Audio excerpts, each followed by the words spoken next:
Hello les matheux, dans cette vidéo, je te propose un défi spécial Pythagore. Dans le descriptif de cette vidéo, tu y retrouveras un document avec 3 exercices à résoudre pour tester vos compétences.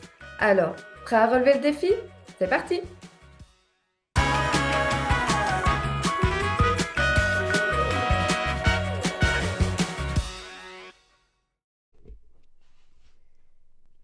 Et c'est parti pour travailler les résolutions de problèmes avec Pythagore.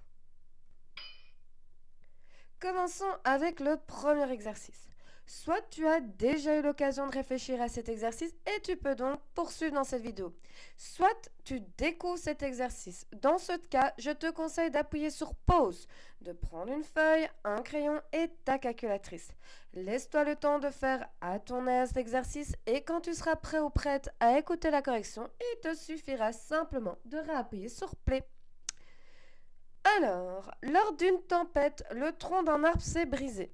Et nous souhaiterions connaître la hauteur de cet arbre avant la tempête et nous devons arrondir notre résultat au centième près. L'arbre s'est donc fissuré à cet endroit. Nous avons un tronc d'arbre de 1,20 m qui est donc toujours vertical et planté au sol. Et puis, il y a toute cette partie rouge de l'arbre qui est tombée. Avant la tempête, cette partie était donc bien droite et verticale. Et avec la tempête, le tronc s'est cassé. Nous ne connaissons pas la longueur de cette partie rouge qui a été cassée. Nous allons donc partir à la recherche de cette longueur. Ce que nous pouvons remarquer, c'est que ce côté rouge fait partie d'un triangle rectangle et que nous connaissons la longueur de deux côtés de ce triangle. Le théorème de Pythagore peut donc nous aider. Mais pour appliquer Pythagore, nous avons besoin de connaître le nom de ce triangle pour pouvoir rédiger correctement notre raisonnement. Et comme il n'a pas de nom, nous allons lui en donner un. Ce sera le triangle ABC, rectangle en B. Et c'est parti, nous partons à la recherche de la longueur de AC. Nous annonçons que nous allons appliquer le théorème de Pythagore et nous avons le droit de l'appliquer puisque nous travaillons dans le triangle ABC, rectangle en B. Comme l'hypoténuse de ce triangle est le côté AC, c'est AC carré qui est égal à AB carré plus BC carré. Donc à 1,20 m au carré plus 3,10 m au carré, 1,44 plus 9,61 qui est égal à 11,05. Mais ce n'est pas le carré de la longueur du côté AC que nous cherchons, mais la longueur de AC tout court. Nous devons donc annuler le carré en prenant la racine carrée de 11,05. Et nous allons utiliser notre calculatrice pour calculer cette racine. Comme nous devons arrondir au centième près, racine de 11,05 est environ égale à 3,32. La partie de l'arbre qui s'est cassée a donc une longueur d'environ 3,32 m. Mais il s'agit uniquement de la partie de l'arbre qui s'est cassée. Nous devons encore ajouter la partie de l'arbre qui n'est pas cassée et donc qui est toujours plantée dans le sol pour connaître la hauteur de l'arbre avant la tempête. Nous redressons l'arbre pour qu'il soit comme avant. Au tronc de 1,20 m, nous ajoutons donc la partie brisée de 3,32 m.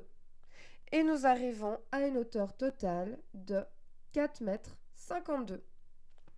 Comme il s'agit d'un problème, nous n'oublions pas de clôturer par une phrase. Voici un exemple parmi tant d'autres de phrases. Avant la tempête, l'arbre avait une hauteur d'environ 4,52 m. Il faut simplement que cette phrase ait un sujet, un verbe et un complément. Et surtout, on n'oublie pas d'inscrire les unités de mesure. Passons au deuxième exercice. Pareil, soit tu as déjà réfléchi et donc tu peux poursuivre dans la vidéo pour entendre la correction, soit tu n'as pas encore fait l'exercice, on appuie sur pause, on se laisse le temps pour le faire et dès que tu seras prêt ou prête à entendre la correction, il te suffira simplement de réappuyer sur play. Nous avons une échelle qui, au départ, est appuyée sur le mur de droite.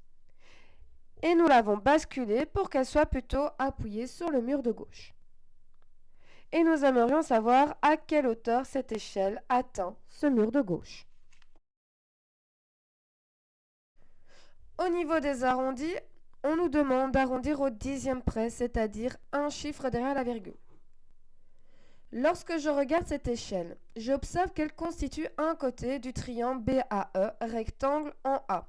Ce triangle est bien rectangle puisqu'un mur est construit de telle sorte à être perpendiculaire au sol. Le problème avec le triangle BAE, c'est que je ne connais la longueur que d'un seul côté, le côté BA, qui mesure 3 mètres, puisque 5 mètres moins 2 mètres est égal à 3 mètres. Pour pouvoir appliquer le théorème de Pythagore, j'ai besoin de connaître la longueur de deux côtés.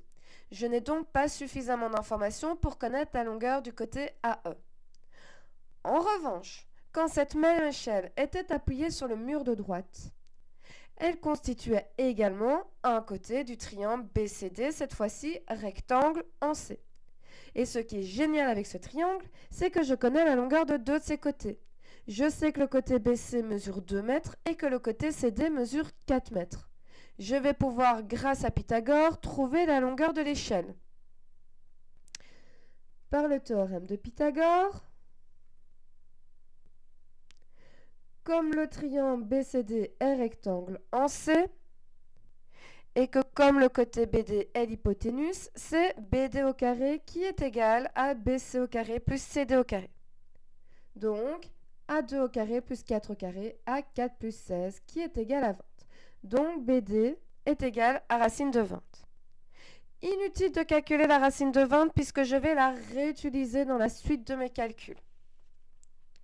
Je reviens donc avec le second triangle rectangle puisque l'échelle est cette fois-ci appuyée sur le mur de gauche. Et même si nous avons changé de côté, l'échelle a toujours la même longueur, c'est-à-dire racine de 20, comme calculé précédemment. Et nous partons à la recherche de la longueur du côté AE, puisque ce qui nous intéresse, c'est la hauteur à laquelle l'échelle atteint le mur de gauche. Nous sommes donc repartis avec le théorème de Pythagore. Mais cette fois-ci avec le triangle BAE, rectangle en A. Comme le côté BE est l'hypoténuse de ce triangle, c'est BE au carré qui est égal à BA au carré plus AE au carré. Donc, racine de 20 au carré qui est 3 au carré plus AE au carré, 20 qui est égal à 9 plus AE au carré. 9 plus quoi est égal à 20, c'est 11 qu'il faut ajouter à 9 pour arriver à 20, donc AE au carré est égal à 11. Pour connaître AE, j'annule le carré en prenant la racine carrée de 11. Pour la calculer, j'ai besoin de ma calculatrice. Nous devons arrondir au dixième près, donc racine de 11 est égale à environ 3,3. Et pour terminer, nous n'avons plus qu'à clôturer notre raisonnement avec une phrase comme « L'échelle arrivera à une hauteur d'environ 3,3 mètres ». Et nous n'oublions toujours pas de préciser dans quelle unité de mesure nous travaillons. Passons maintenant au troisième et dernier exercice. À nouveau, soit tu y as déjà réfléchi et donc tu peux poursuivre dans cette vidéo pour entendre la correction, soit tu ne l'as pas encore fait, on appuie sur pause, on se laisse le temps pour le faire tranquillement et quand tu seras prêt ou prête à entendre la correction, il te suffira simplement de rappuyer sur play. Dans cet exercice, nous souhaitons savoir si le triangle BDC est rectangle. Mais pour pouvoir apporter une réponse à cette question, nous avons besoin de connaître la longueur des trois côtés de ce triangle. Or, nous ne connaissons pas la longueur du côté BD. Nous devons donc partir à la recherche de cette longueur. Et nous ne pouvons pas appliquer le théorème de Pythagore avec le triangle BDC puisque nous ignorons si ce triangle est rectangle. Mais ce qui est génial, c'est que ce côté BD fait partie d'un autre triangle qui lui est rectangle, le triangle BAD qui est rectangle en A. Comme il est rectangle, je peux cette fois-ci appliquer le théorème de Pythagore avec lui. Et c'est parti. Par le théorème de Pythagore, comme le triangle BAD est rectangle en A, et que le côté BD est l'hypoténuse de ce triangle, nous avons BD au carré qui est égal à BA au carré plus AD au carré. Donc, A4 au carré plus 2 au carré, A16 plus 4 qui est égal à 20. Donc BD tout court est égal à racine de 20. À nouveau, nous n'allons pas calculer la racine de 20, puisque nous allons la réutiliser dans la suite des calculs. Donc, maintenant que nous savons que le côté BD mesure racine de 20, nous connaissons la longueur des trois côtés du triangle BDC, c'est-à-dire de tous les côtés du triangle BDC. Nous pouvons donc vérifier si ce triangle est rectangle.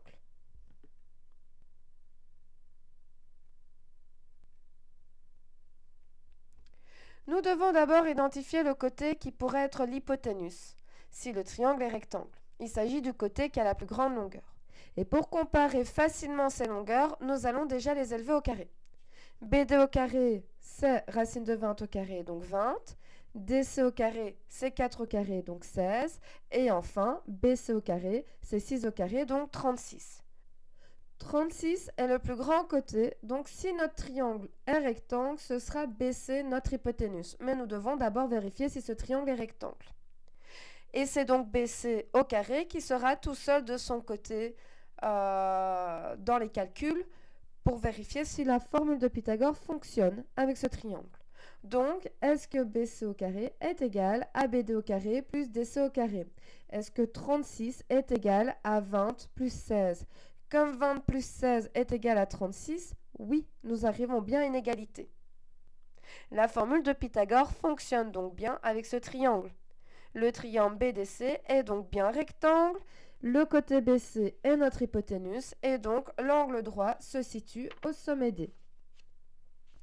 Nous arrivons à une affirmation, c'est la réciproque du théorème de Pythagore qui intervient. Nous pouvons ainsi conclure les calculs par la phrase « Par la réciproque du théorème de Pythagore, le triangle BDC est rectangle en D ».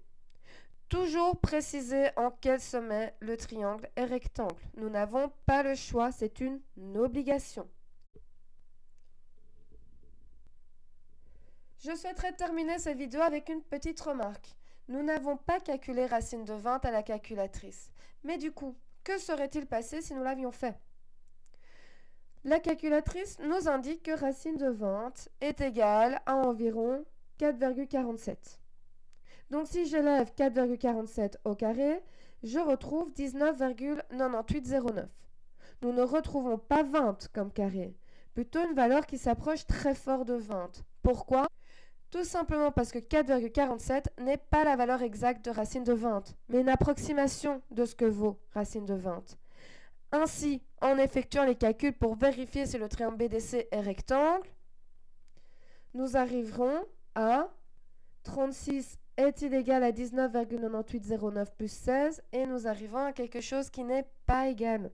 36 n'est pas égal à 35,9809 et nous aurons donc envie de conclure en disant que le triangle BDC n'est pas rectangle et nous aurons tort. Voilà pourquoi il est important de ne pas calculer une racine lorsque vous savez que vous allez la réutiliser dans les calculs. Nous restons grâce à ça bien précis.